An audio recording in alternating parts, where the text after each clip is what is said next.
homelessness is a drug addict. Not every person that is experiencing homelessness has a mental health challenge. Are there some with them?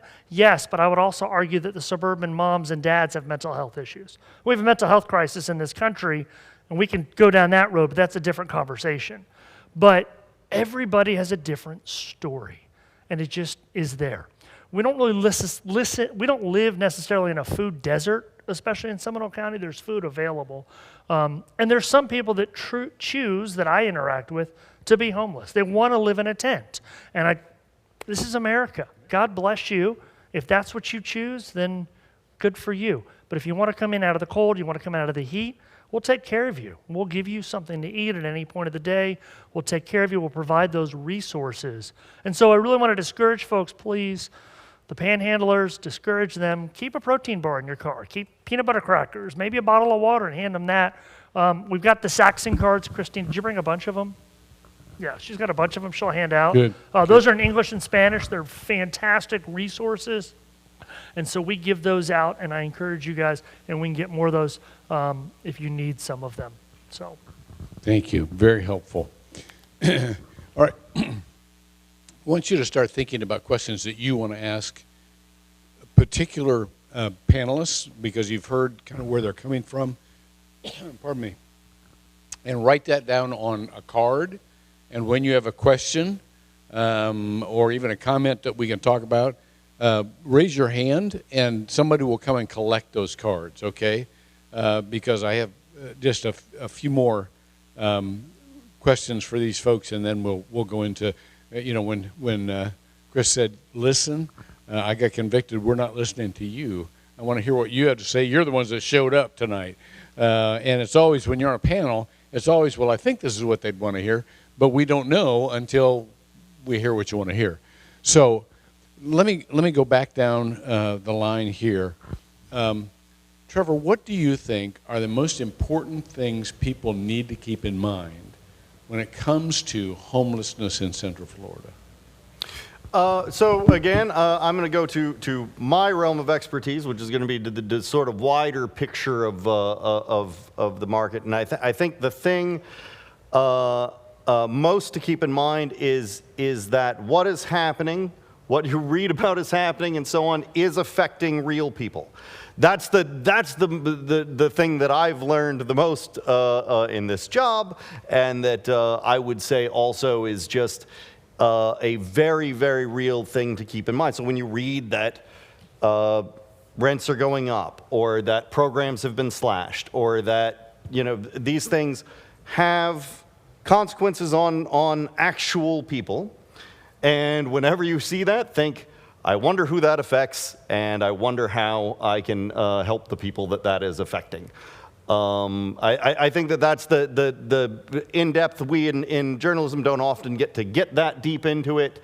We're often just describing, the larger macro issues, but always be thinking, hey, who would this affect, and how can I help that? And I do like that we have, and I just want to throw this out there, I like that we have the representative numbers here, because one thing I will say, entirely apolitically, this does not matter party, this does not matter anything. One thing that you can always do is contact your representatives at every level, organize campaigns, organize things, and let them know what you care about. Let them know what you are seeing, let them know the programs that you want to see either funded, help, and anything that you see that you want to get help on, reach out to them, because they don't know what to do. The reason why we tend to complain that they hear, that they listen too much to special interests talk to them. I mean, they have money and so on, but they talk to them. They show up. They know that they are accessible and they access them. They are accessible to you. They aren't celebrities. They aren't kings. You are allowed to call them whenever you want. They answer to you. Tell them what it is that you care about. That's how we move the needle on that. Is current legislation that people need to be aware of that would impact homelessness, and what branch would we call? Who would we call? I'm going to go ahead and just say that I don't know definitively something in particular that I would call on right now that is currently in the pipes. Does anybody? I mean, we're not even in legislative. Yeah, we're not in legislative session yet, and and we're in election season, and So there's nothing right now, but of course, again, you can always put a bug in somebody's ear about anything that you care about. Yeah. So. The rating of the Sadowski Fund? Tell people that you don't want the Sadowski Fund rated. Yeah. Call every state representative and senator you have. Just say, leave the Sadowski Fund alone. Yeah. They will listen. Yeah. If people know that that's a voting issue, they will listen to that. And so. yeah. So, Jillian, what do you think? What's if you could just plant the ideas in the people that are gathered here, the most important thing you'd like them to remember about homelessness, and you know, what to keep in mind, what would you say? Oh gosh, that's a hard question. I did have a quick update about some legislation that impacts the school system, just one little bit. We had a change due to a recent House bill. I apologize, I don't know the number, but it allows us to certify unaccompanied homeless youth. So the same population that I mentioned earlier who are not with the parent or legal guardian, if they are essentially couch surfing on their own, if as long as they are 16 years old and unaccompanied homeless youth, the school district, myself as homeless liaison, can certify them. What that means is they'll get a specific card from our district, and that will allow them access to health care, mental health care, and many other resources, possibly including fee waivers for college. And so as long as they're 16 and unaccompanied homeless youth, they can get that certification. So Great. So that would be. But that's not my only thing I have. No. See, but if you have a sheet, that would be your state representatives that you would call on that. Go ahead. Yes, absolutely. So if, once again, just knowing that you may come across some of these individuals that are staying at a friend's house, they have been kicked out due to, not getting along with their family, due to their sexual gender orientation. But really what I'd just like to leave this group with is, one, this affects every single school in our district. In addition, sometimes it just takes reconsidering our bias. Many times I offer training throughout the whole district for registrars, front desk staff, secretaries, people in the lunchroom, custodians, because sometimes we have a family come into our front office. Maybe the father's wearing a nice Nike shirt, nice Nike shoes, AirPods in, maybe has an iPhone in the hand and says, okay, we're staying at a hotel. And I've heard many times before the registrar, well, if they can afford those nice things, they're not homeless. And if they can afford to stay in a hotel, they can afford rent. And, it really just takes a second to consider, well, firstly, the choices of the parents impact the students, but is that the student's fault? Should the student not be able to get free lunch every day? Should the student not be able to stay with their friends and go to the same school? Should the student not be able to feel normal? So really just reconsidering our bias, and also knowing that maybe that's all that father has. That's his one of two outfits. He's a dignified person. He's able to have nice things. So I always like to leave that. And then just lastly, that if you do come across a family in a homeless situation that has children, we can get their students enrolled. They can have protections at school. They can have resources in the school. And so sometimes the challenge is families not knowing we exist, families not knowing that the school is a safe place, sometimes them thinking, my kids are going to get taken away from me if we're living in the car. And just because you're living in a car does not mean you are neglecting your children. So we want families to know they're supported, there's a safe space, and their students can be in school. Yeah, he's sorting questions, so I can talk. It's always dangerous to give a pastor a microphone in a church, just so you know. And I've preached at this church before, and I told him the same thing. So I will also say, I don't see Commissioner Herr here. She serves on my board. Here in Seminole County, we're very fortunate. Our county commissioners are fantastic. They're big supporters of the work that we do at RUM and other agencies. So we're fortunate that our local leaders really understand, regardless of whatever the letter is behind their name, they do listen and they do care about every single person in our county. And I'm grateful for our county commissioners. I meet with them regularly. I meet with our elected constitutional officers, have great conversations with them. They understand David Johnson, our property appraiser, is a big supporter of ours and, really works hard to try to treat people. And let me echo, our representatives are willing to listen. It's also 5 days before the election. It's a great time to call them. Tell them what your concerns are. Tell them you haven't voted for them yet and you're deciding. Shameless plug there. But they will listen. And we are working, towards that. I was doing some math earlier, Trevor, on a real fast note. We talked about the median household income. That means you need to probably have a salary of about $62,000 a year, which means your hourly wage needs to be about $30 an hour. Just as a quick frame of reference. So if you're an employer or a manager, think about the wages your employees are paying, and costs are going up. I was just shopping the other day, because I do a lot of the shopping in my house. I shop at Aldi. I just bought eggs for $3.39 a dozen, and they were $1 and change not too long ago. So my costs are shooting up for me, and it's shooting up for us as an agency too. So, if I may add to the point that he's made, I'm sorry to interrupt, but Nope. if I can add to the point that he's making when we talk about the salary, if you don't know this about the Metro Orlando area, of the top 100 metros in the country, Orlando is number 100 for wages. We are the absolute lowest wages of the top 100 cities in the country, and have been for over 10 years at this point. We do this every so often at the Sentinel, revisit this, and it has never changed in the time that we've started looking at it. So remember that as we're talking about the rents going up to, you'd have to have $60,000 to make a rent third of your income. We have our median income is around $35,000. And in fact, if you take out a certain selection of high income earners, if you take out like 1,000 high income earners, it drops to under 30,000. So it's really, it's really an issue. Okay, so we're going to spend the rest of the night on your questions because there's a lot of questions. First, the simple ones. I got two that says, would you name the book? Yeah, it's the book on ending homelessness by Ian DeJong. That's a great resource. Another one's Toxic Charity, if you haven't read that one. Oh, I've read Toxic Charity. Yeah, and but this is a great one. And then my brain just stopped on the third one. It's on my shelf. I've read it numerous times. But yeah, the book on ending homelessness is really good.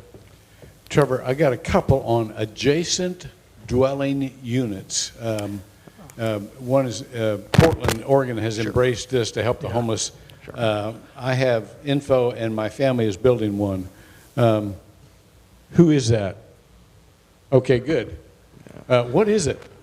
Well, adjacent dwelling unit, so you might want to think about things like granny flats, as they're sometimes called, or mother-in-law suites, things like apartments above a garage, that kind of thing. That is typically a zoning issue.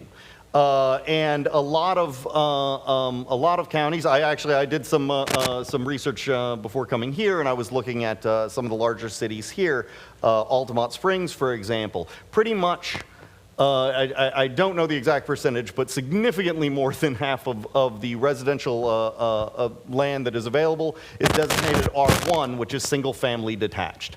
Single-family detached means that they are building one home on a quarter-acre lot. You cannot have a second home. You cannot have a guest home on that. Sort of, this is how that is designated. And that tends to use a lot of land, so it makes land more expensive. It tends to use a lot of land for very few homes. And it also, again, it eliminates these kinds of shared arrangements. A lot of cities, they mentioned Portland, have started adopting new zoning rules. Cities around here have. A number of cities in Lake County, surprisingly, have gone to form-based codes, which is something that I'm a big fan of. That doesn't mean much to you. It just means that instead of residential, you just have what type of things you want in a place, and then everything that can fit in that goes there. But the large issue around that, again, is just getting these sort of government agencies on board with changing this sort of zoning. A lot of times these zoning decisions are fought by the not in my backyard community.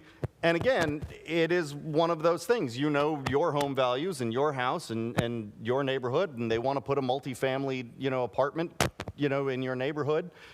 There are people who say, well, the traffic's going to be bad, so on and so forth. But that's what it takes. And there is I do want to say that there is a group right now in Central Florida called Yes in My Backyard that is working to try to change some of these issues. Yeah. Let me add this. A woman that I knew from Northland just took it upon herself to build. Her name is Kim Fogel, and she has done a wonderful job. She built a unit, 4 units, 8 units, 12 was it? Okay, 10 or 12. okay, because I just was, and just has bought the adjacent.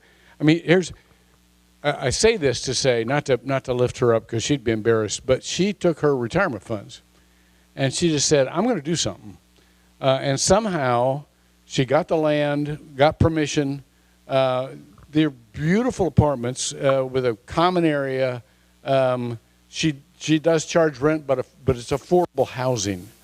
And I bring that up because if we think it through, we can all personally do something.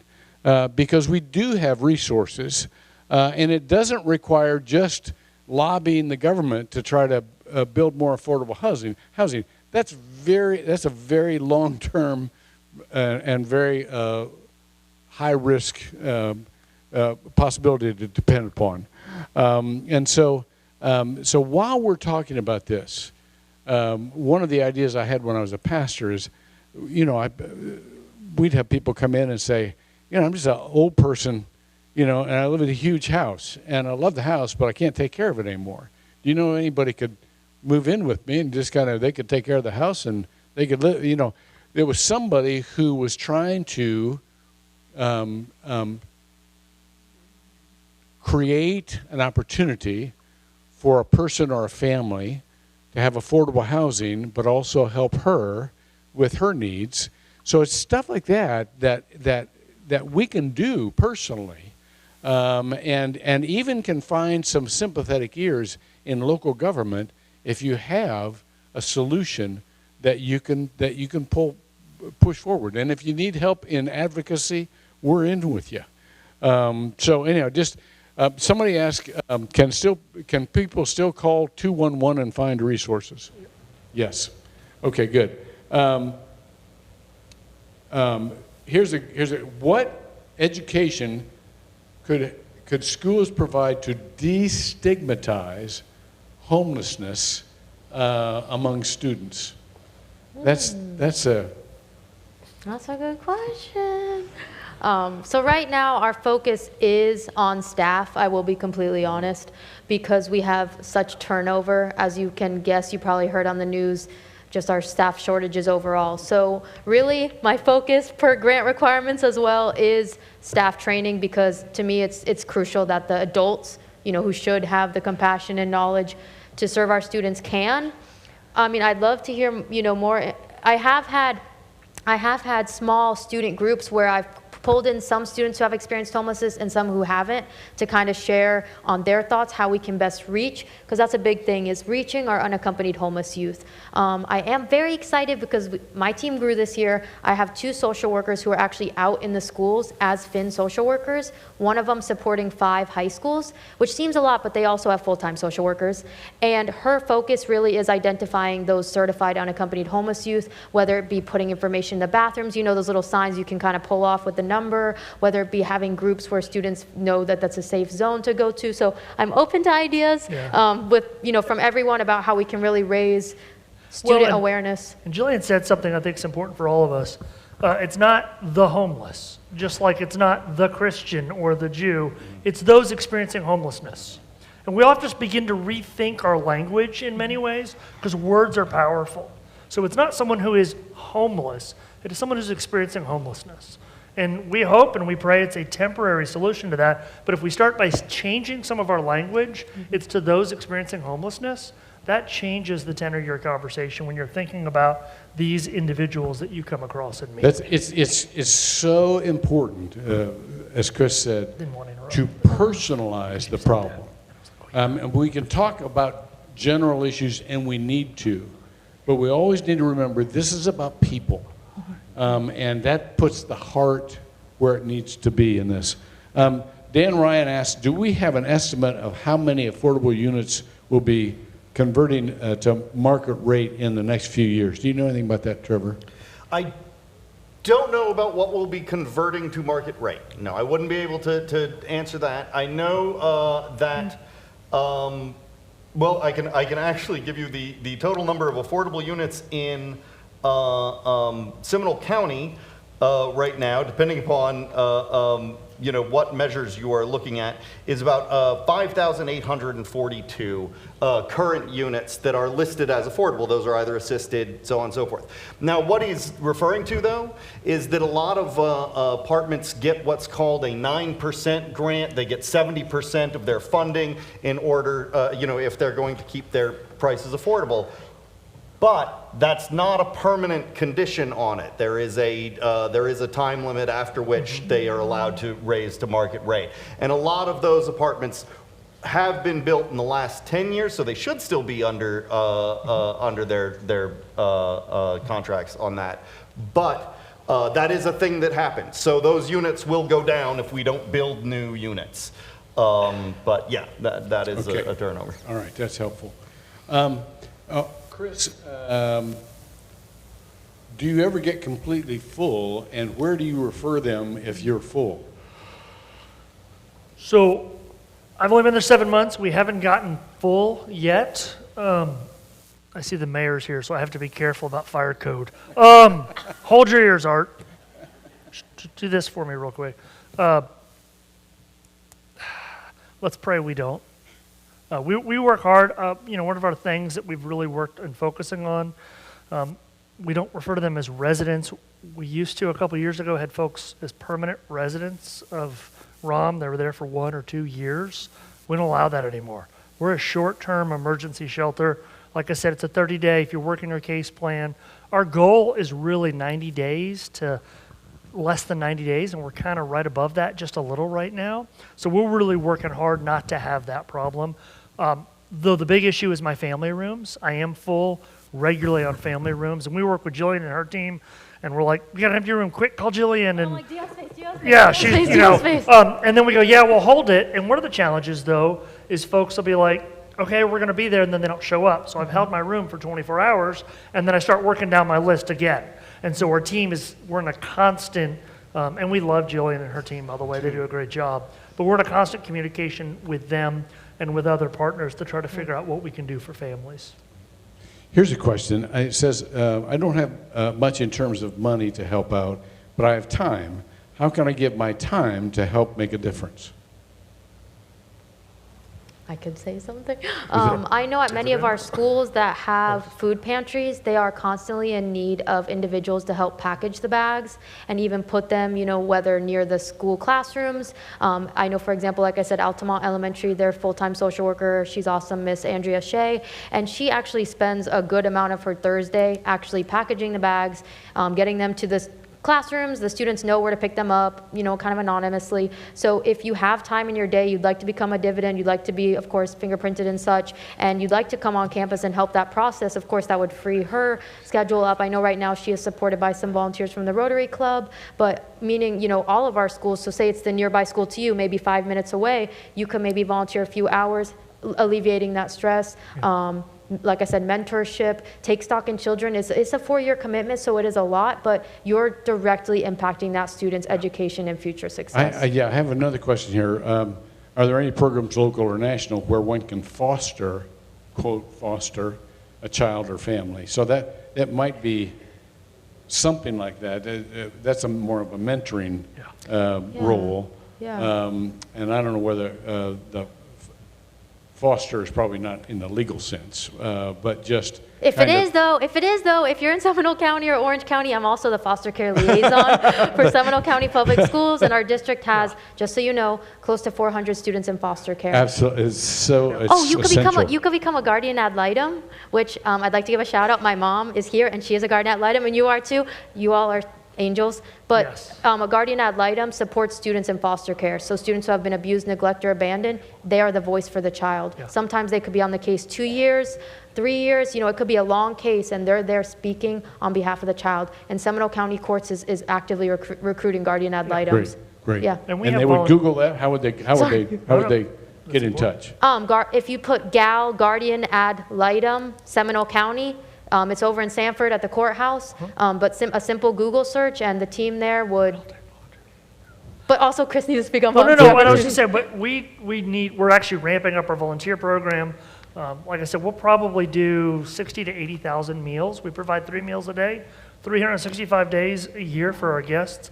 I do have a cook on staff, and she does a great job, but she loves to have breaks if you want to bring a group in. And other agencies, we're not the only agency that has volunteers. iDignity Sharing Center, the Picnic Project is always looking for volunteers here for their feeding program on Fridays, right, David?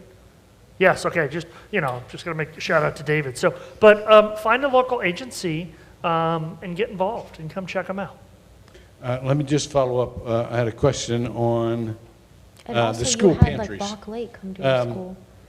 What schools are the neediest, and what type of food can we bring? Yes, absolutely. So what I'll say just to start is our Title I schools are definitely going to be the neediest. Those are schools who have a high population of students receiving free and reduced lunch. I can somehow get that information to you all, but it is also available on our website if you Google search Seminole County Public Schools, Title I schools. I believe we have 14 elementary, and then our middle and high school don't necessarily fall under, but so what I'll say actually, any school that you're nearby is going to be in need, really, truly, especially for that ongoing support. I mean, if you're in the Altamont area, Spring Lake Elementary, Altamont Elementary, they have very high numbers. Of course, in Sanford area, any school from Bentley, Pinecrest, Idlewild. I mean, specifically speaking to what we're speaking to today, many of Chris's families that are at Rescue Outreach Mission attend Idlewild Elementary, Bentley Elementary, even Wilson Elementary. So, but overall, our Title I schools, in regards to specific food, there's always a need for canned meats, things like peanut butter, items that have protein, as well as items that are able to be opened or used by children. Because there are many situations where the child is maybe cooking for a younger sibling, so maybe a Pop-Top, mac and cheese, but specifically if you are able to support, meats are always needed because, green beans are great but can only get you so full.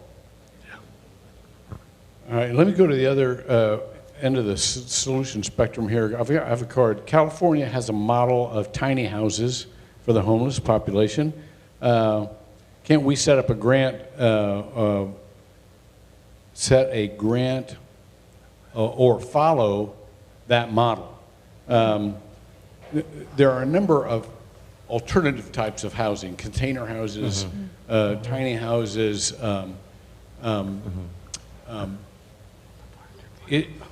How would you get involved with that kind of effort? Do you know of any of those kinds of efforts that are going on in Central Florida? Well, the biggest effort in Central Florida for alternative housing, I believe, is the current push in the counties. There are organizations in every county that are trying to turn hotels into sort of permanent living spaces.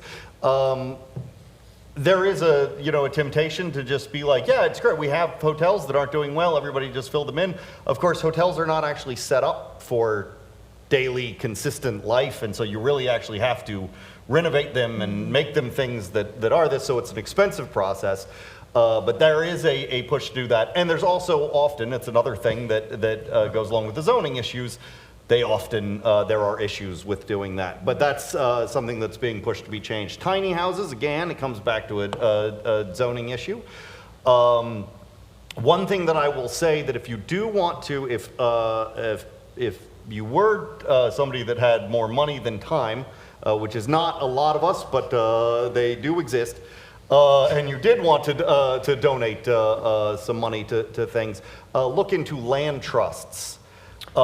Is a great way to do this. I know that in Orange County, out of Winter Park, we have the Hannibal Square Heritage Center Land Trust, which they purchase land and build specifically for low to moderate income people. But that's a typical program. It's called a land trust. If you just Google land trusts, you'll find land trusts in the area, and those are programs that are set to build, usually not massive amounts of housing, but small directed production like that. Those are great. This is an interesting question. The city of Sanford is considering an ordinance that would require a 60 to 90-day notice for a rent increase. Is this helpful or just feel-good stuff?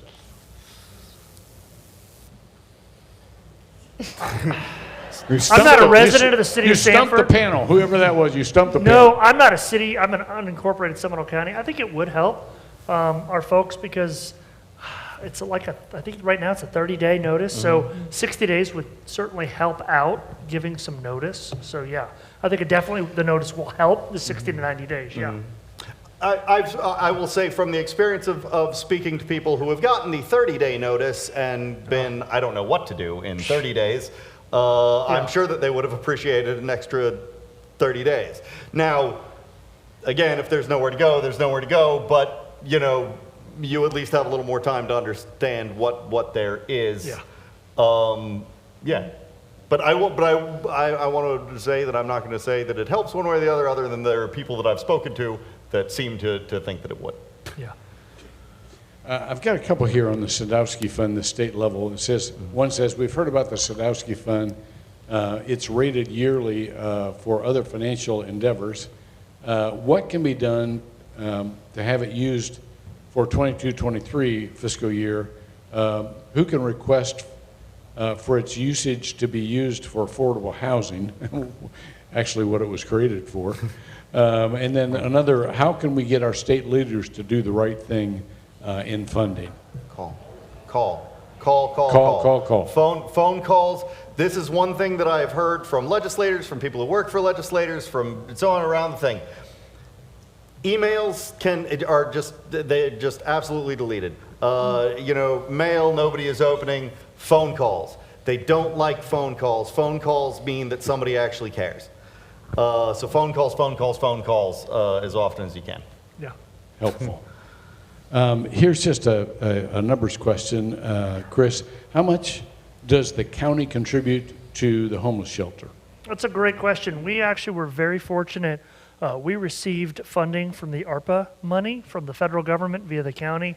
And they've actually given us $2.85 million, which is enough for about 3 years of funding, which is a fantastic blessing.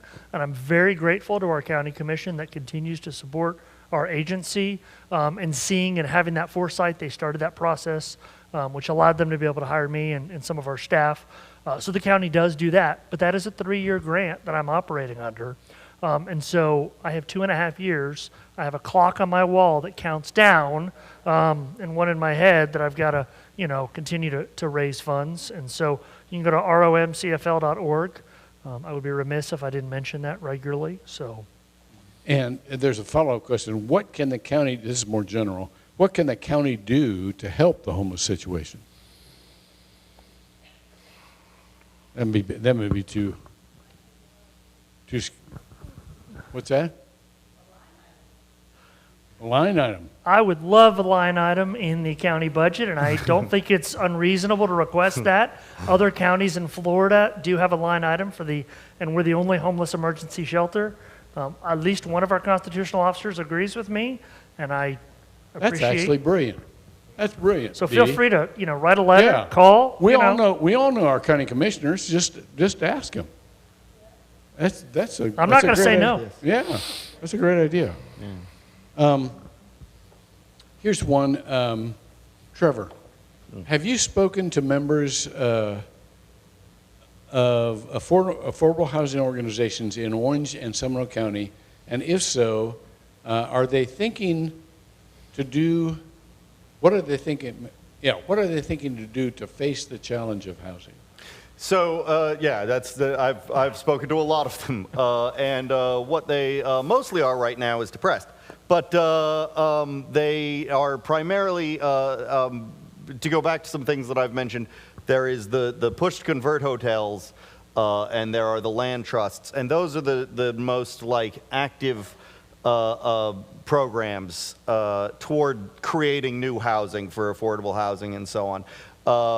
You know, others, it comes down to, again, organizations like yours where you're working individually to get people out of situations. But you know, it's interesting, in Seminole County, we actually, our commissioners approved an affordable housing type initiative that they're offering some major incentives. They've created a fund where if a developer will build a house, they will actually loan them the funds for that. They can sell it at a reasonable rate and turn around and continue to build. And our Habitat affiliate, which is great here in Seminole and Apopka, Penny Cedars, the CEO, she's a good friend of mine. She's on track to build 18 homes this year, so that's going to make a difference. Our county commission does have a program in place that was approved a couple months ago to create almost like our own land type trust. Another land trust is housed in the Brightway Trust. They do a great job also. Great. I want to mention, so for example, just to talk about how big this challenge is, though, do any of you know who Chris King is from Winter Park?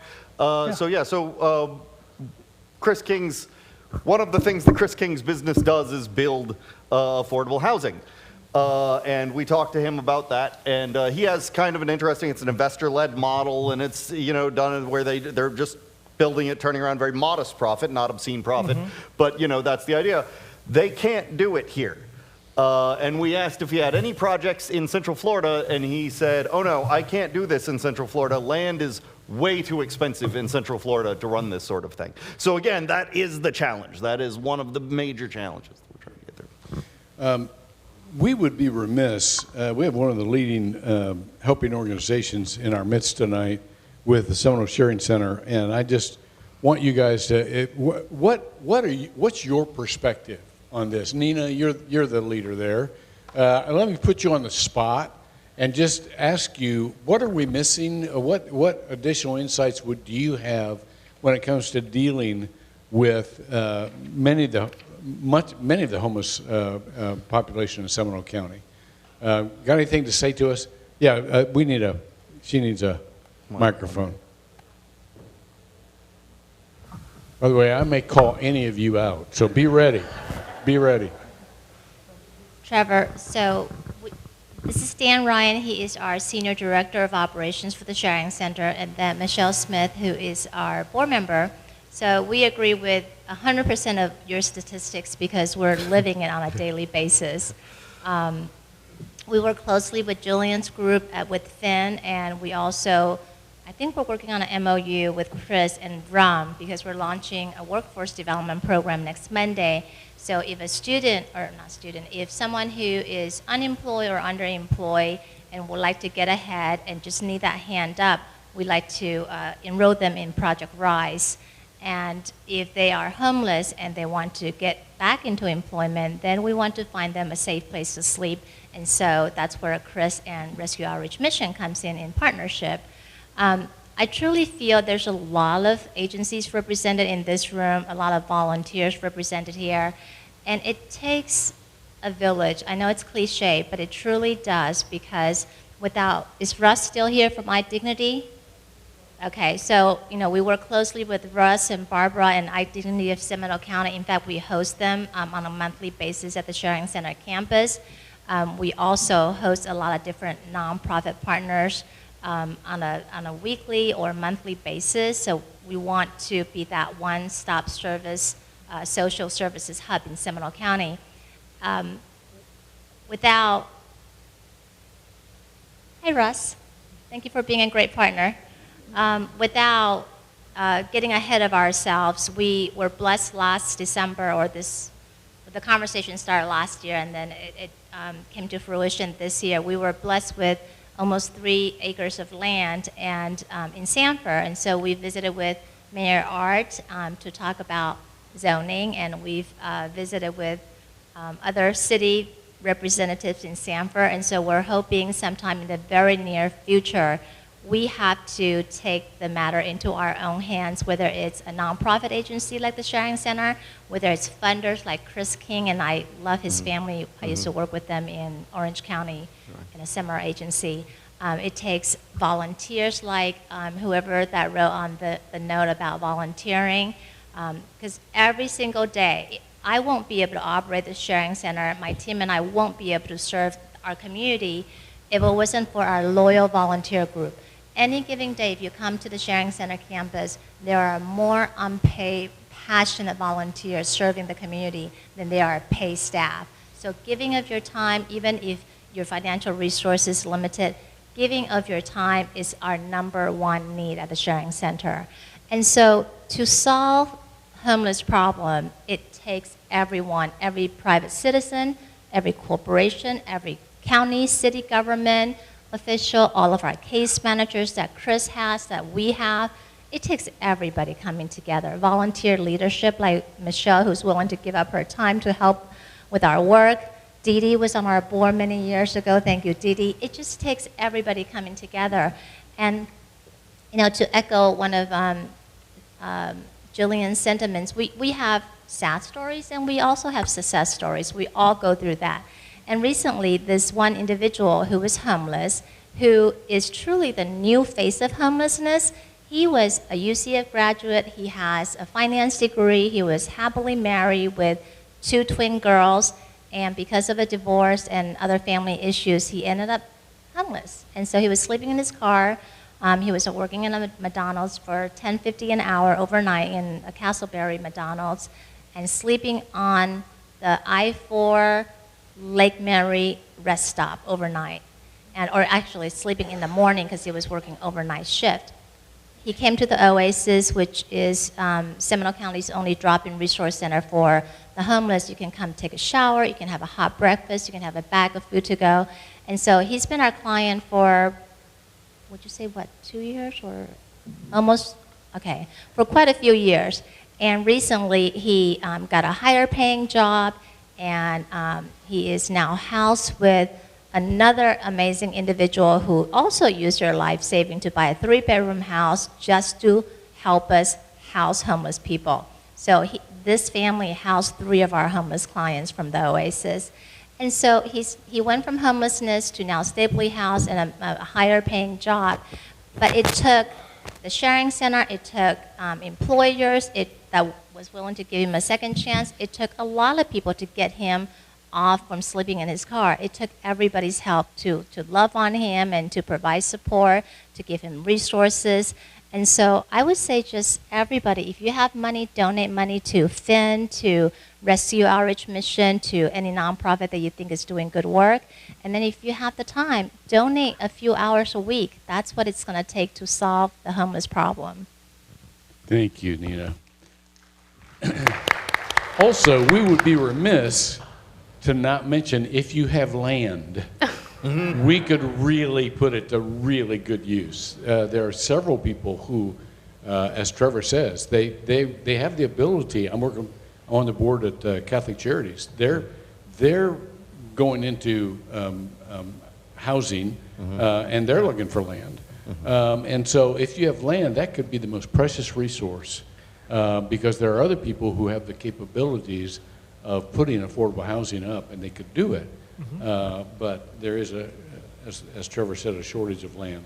Also, I know Habitat, by the way, thank you for iDignity. It is awesome. iDignity is a basic, I mean, oh my goodness. It gets you the capability of being employed, of being, it provides you with the documents that you need to gather the resources that are due you in order to live a decent life.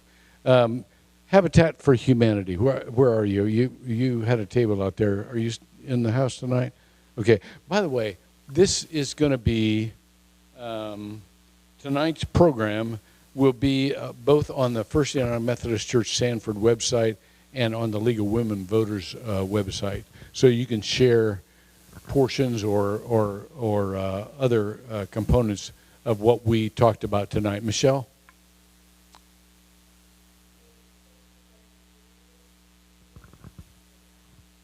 People don't have trouble hearing me, but thank you so much for doing this tonight. And I did want to expand on what Nina so elegantly explained. We are actually looking seriously at options and solutions for homeless folks that that experience that. We're looking at solutions right now. And the mention was made for anyone that has land to certainly say something or bring awareness. We are looking at a number of proposals right now so that we can be a wonderful provider for that kind of solution in the county. So anyone that has property that they would love to have a conversation about or know someone, we would love to speak with you because we want to offer that solution here. Thank you. There's a question here that is too deep for a quick answer. But what is being done to address the causes of homelessness? 15 minutes. The reverse. What's the reverse of addressing the causes? That seems to be what's being done. Whatever that is. Avoiding. Yeah, I mean, you know, I can only tell you about the things that are happening in the market that seem to be going entirely the other way. Yeah, I don't know about. Okay. Yeah, I think we are putting a lot of Band-Aids, and Band-Aids are needed, and we're treating a lot of symptoms, which are also needed. But the special, especially the special arrangement of the marketplace of Central Florida that depends upon tourists and entertainment and other kinds of industries that draw minimum wage workers is really problematic, because on the one hand we depend upon those tourist dollars to help our communities thrive. On the other hand, they are the problem. Those industries are, as Trevor said, you know, yeah, they're building workforce housing, but they're a part of the problem. If I explain just sort of like a weird little vicious cycle thing that you could say, I don't know where the answer is to this one, but I just want to point out a little vicious cycle thing that we've seen. So we talked about the fact that home prices are going up. Well, one of the things that happened over the last year was that there was an increase in investors buying homes. Over the last year, 50% of the homes bought in the Orlando metro area were bought by companies, and about 10% of those were what are called institutional single-family rental companies. These are large. This is sort of a new thing that's been happening. Yeah. But they're buying single-family homes and they're turning them into rentals. Now, that does increase the rental inventory, but it draws down on the for-sale inventory. And they, of course, are buying cash, so they're beating out a lot of buyers who are trying to buy with mortgages. Well, those first-time home buyers who all needed, mortgages to try and get homes as the home prices were going up, as the investors have stepped back, they wanted to buy homes, but now the interest rates, of course, are going up to tame the market, which it is doing. But now the first-time home buyers can no longer afford the homes, and so they have to continue renting, which then puts more pressure on the rental market. And you might just be able to see exactly where I'm going from there. But yeah, so this is one thing. If you can find a spot in that step to help, I don't know where it is, but yeah. All right.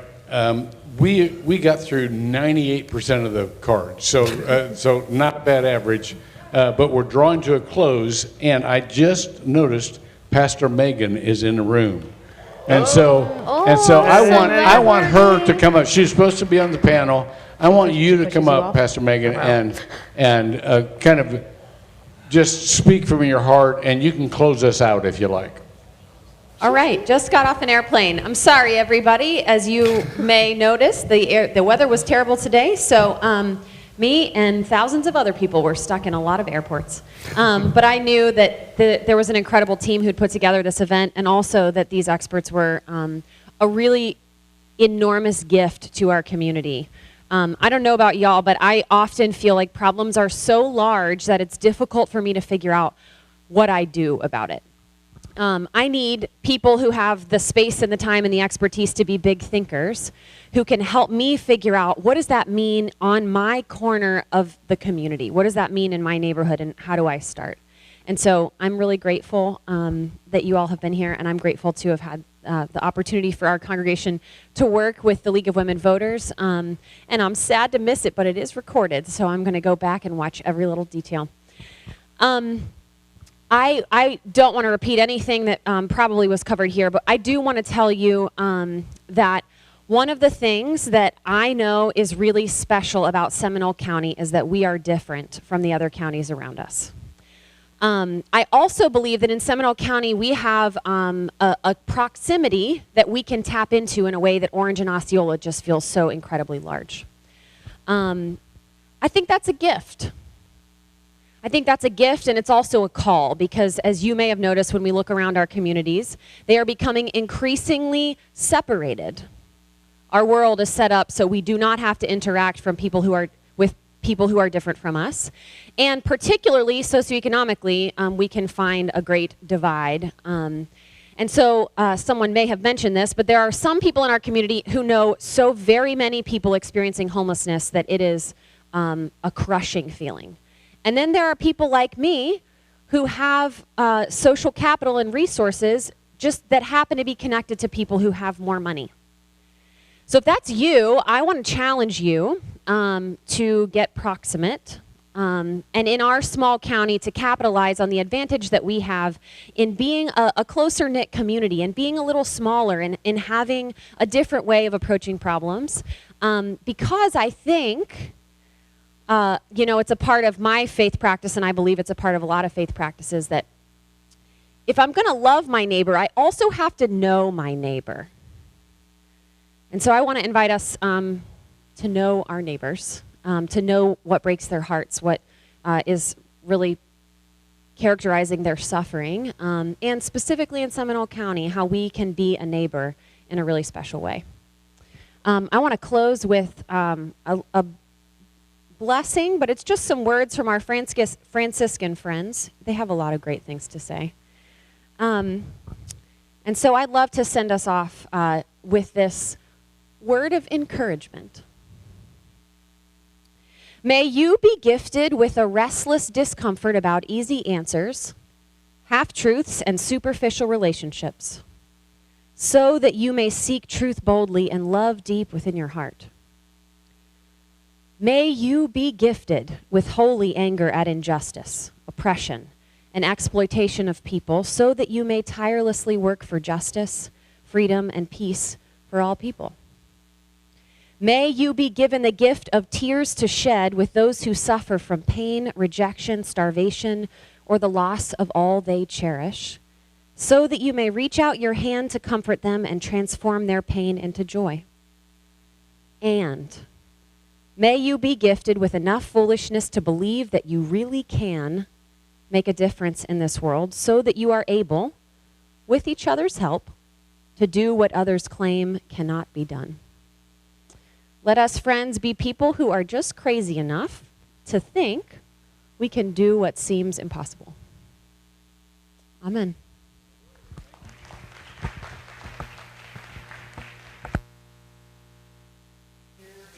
One more time, would you thank